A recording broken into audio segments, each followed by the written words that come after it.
చేశాక కోర్టు కనుక ఇప్పుడు వాస్తవంగా ఈ బిఎన్ఎస్ 111 పనిచేయదు అనుకుంటే ఆపేయాలి, పంపించేయాలి, 41 నోటీస్ ఇవ్వమని.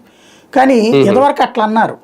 ఇది వైసీపీ వాళ్ళని అరెస్ట్ చేసినప్పుడు, వైసీపీ వాళ్ళు టీడీపీ వాళ్ళని అరెస్ట్ చేసినప్పుడు అట్లా మ్యాజిస్ట్రేట్లో బెయిల్ ఇవ్వకుండా పంపించేశారు. ఇదే బెయిల్ ఇచ్చేసి 41 నోటీస్ చాలని చెప్పేసి. వీటిట్లో ఇప్పటిదాకా అట్లా లేదు. కాకపోతే అప్పుడు కూడా మొదట్లో రిమాండ్ ఇచ్చింది కోర్టు.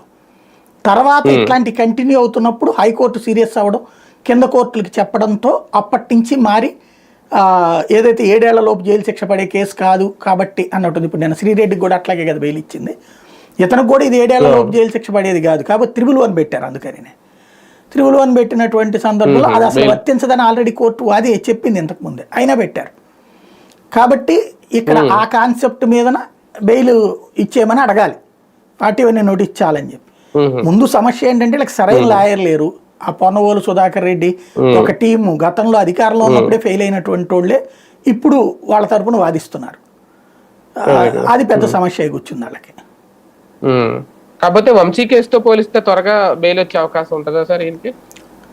అదే చూడాలి. అంటే మామూలుగా అయితే కనుక ఇది అలాంటి కేసు అంత స్ట్రాంగ్ కాదు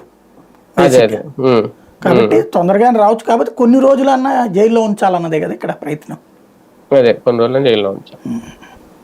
రైట్, చూద్దాం. మొత్తానికి వైసీపీకి మరొక షాక్ వరుసగా ఫిబ్రవరి నెలలో